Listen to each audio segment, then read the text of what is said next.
G'day everyone, welcome back to the channel.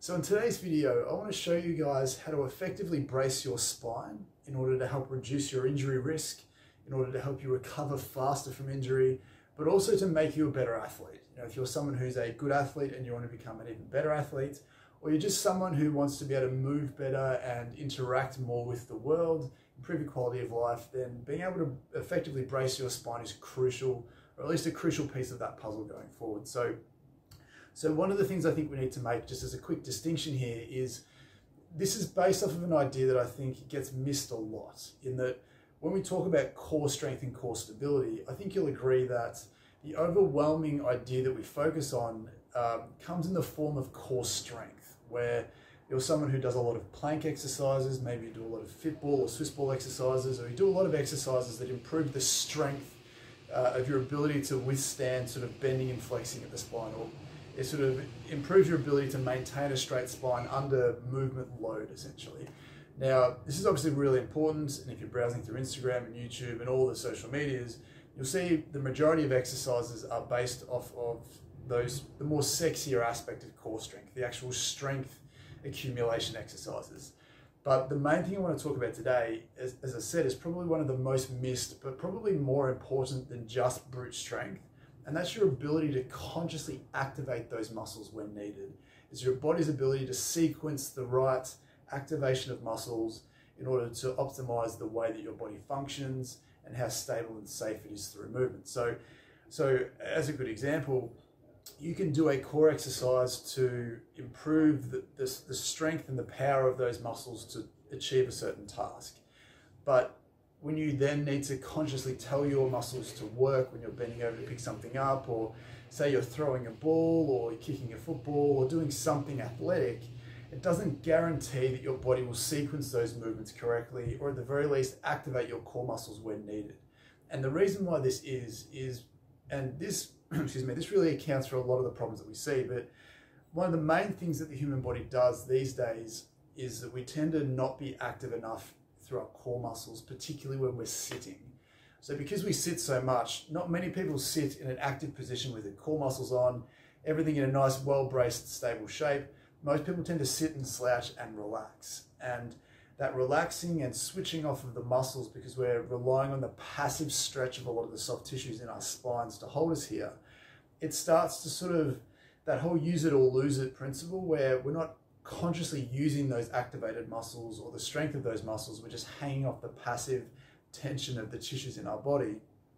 So over time, our body can start to sort of get out of the habit of doing those things, or our peak ability to produce strength and stability through that spine starts to wane a little bit, because we're just not practicing it for 3, 4, 5, 6, 10, 15 hours a day in some people when we're in bad positions. So just going after the strength alone, the really important, sexy core strength exercises, is obviously really important. But if we're not measuring that up, or we're not sort of tying that in with consciously activating those muscles and practicing that throughout the day, then sometimes we don't even get to use that core strength, or at least we don't get to express that core strength to the most optimal capacity that we can. So what I want to show you guys today is I want to show you how to sort of figure out what it feels like to brace your spine, and then maybe 1 or 2 really simple exercises at the end to challenge your ability to do that, and things that you can implement throughout the day. So if you can watch along, follow along for that. Hopefully there'll be some really interesting information that you'll get from this video. I'll try and use the same cueing and the same words that I would with any of my patients to teach that skill.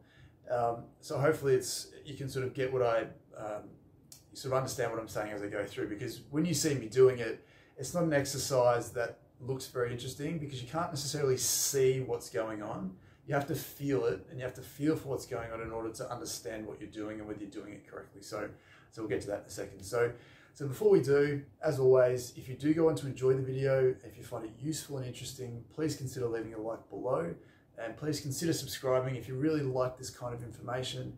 And we're always trying to put out information on how to prevent injuries, how to recover quickly and more quickly from injuries, how to become better athletes, all the things that tie into using core muscles essentially.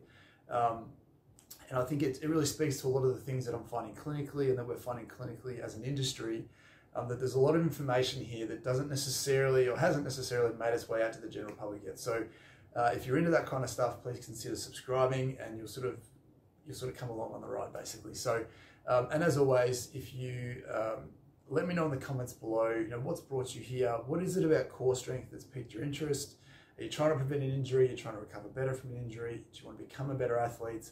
Let me know and I'll reply. We can start a conversation, hopefully to help get you to where you want to be. So with that being said, so what we want to basically do here is when we're trying to learn how to activate and consciously control our core muscles on a whim, we need to make sure we get comfortable. So the first thing that I always get people to do, and please feel free to follow along, is you want to make sure that you lie down on your back. And you can do this anywhere. It can be on the floor, it can be on the bed, doesn't matter what you're doing. Obviously, when you get better at this and you feel comfortable that you know what you're doing, then obviously we need to be able to do this while you're doing other things. But when we're trying to learn what this concept is, what it feels like to activate these core muscles consciously and actively stabilize your spine, sometimes it's nice to have as little going on as possible so you can focus on what you need to do. So what I normally say is we want to find the hip bones at the front of your hip. So we're not looking at the side of the hip, the ball hip joint or the hip bone, looking for the pointier hip bones at the front of your pelvis. This is a really good landmark because once you've found this, what we want to get you guys to do is come inside of that, so directly inside of that to where the fleshy part of your sort of abdomen is, and press in as deep as you feel comfortable. Some people might be a little bit tender here, it's completely safe. This is the best place to feel your core muscles activating when they activate.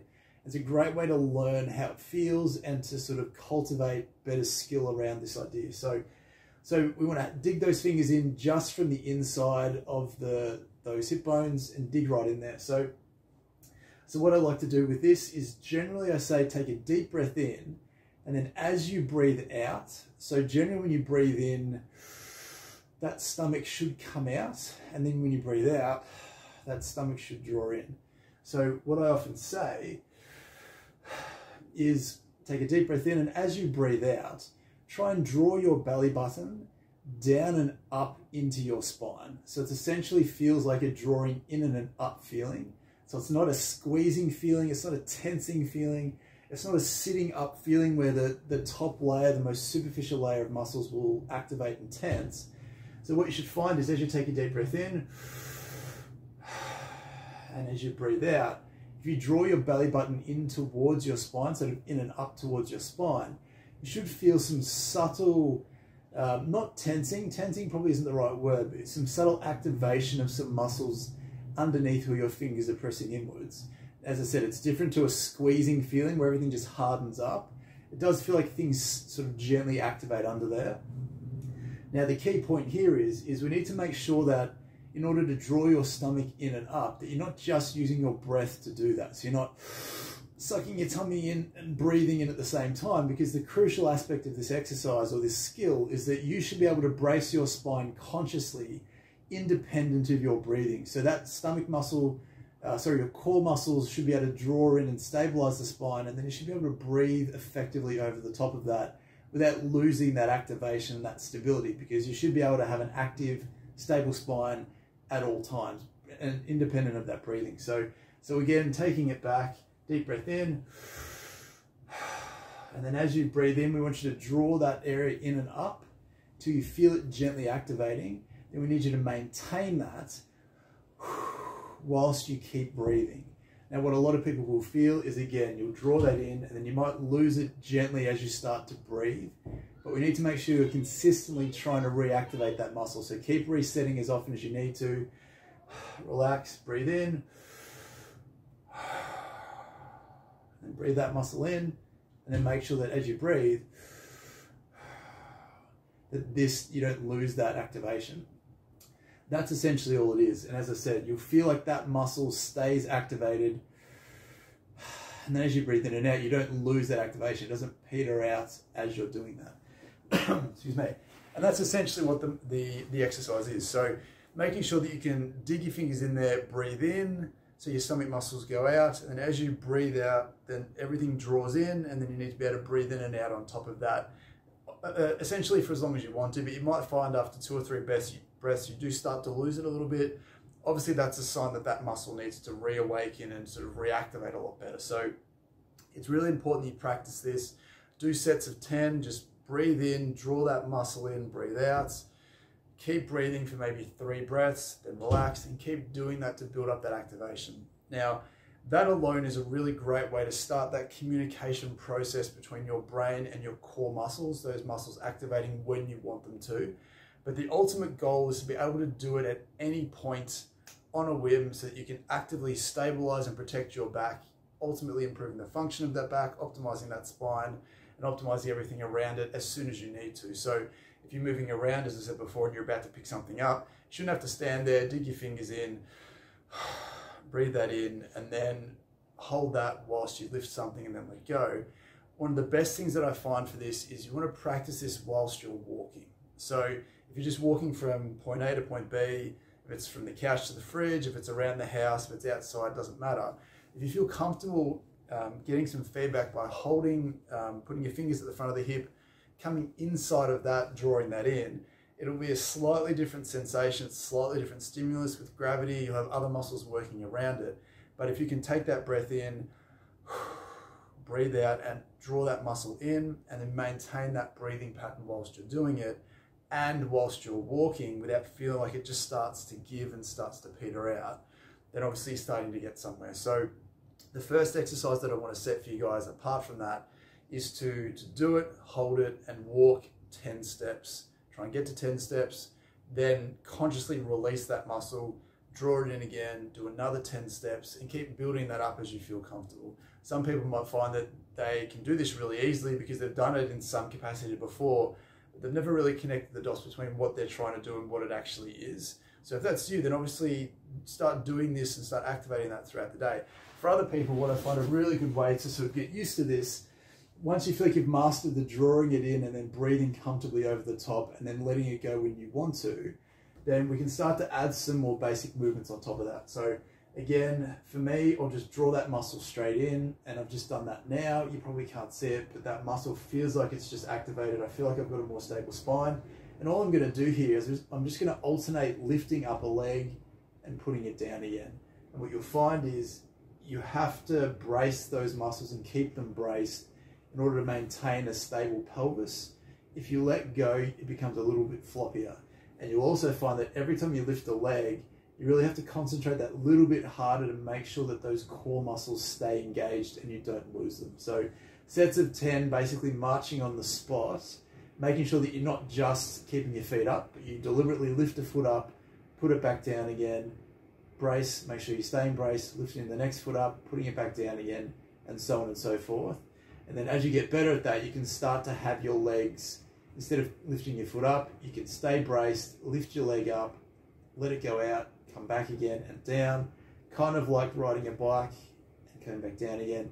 And then as you feel like this gets too easy, then we can start to make it a little bit harder from there. So that's basically the exercise. So as I said, it's not much to look at visually on a video, but it's really important that you dig those fingers in and learn the difference between drawing that muscle in and bracing, and drawing that muscle in and just sucking your stomach in when you breathe, because they're two separate things. They're all separate concepts. We need to make sure that you can effectively draw that muscle in and feel comfortable that you can breathe in and out on top of that. Your abdominals are going in and out as you breathe, and then it releases when you want it to release. And it's a very important skill to have. So what I'd like to get across with this video is that your ability to have core strength is important, but it's not as important, or it's not as optimal as it could be, is if you also know when to activate that. So if you pair these two things together, where you learn how to brace your spine when you need to, and you've got quite a lot of core strength behind you, then your ability to stabilize your spine becomes a really brutally strong component of normal function. So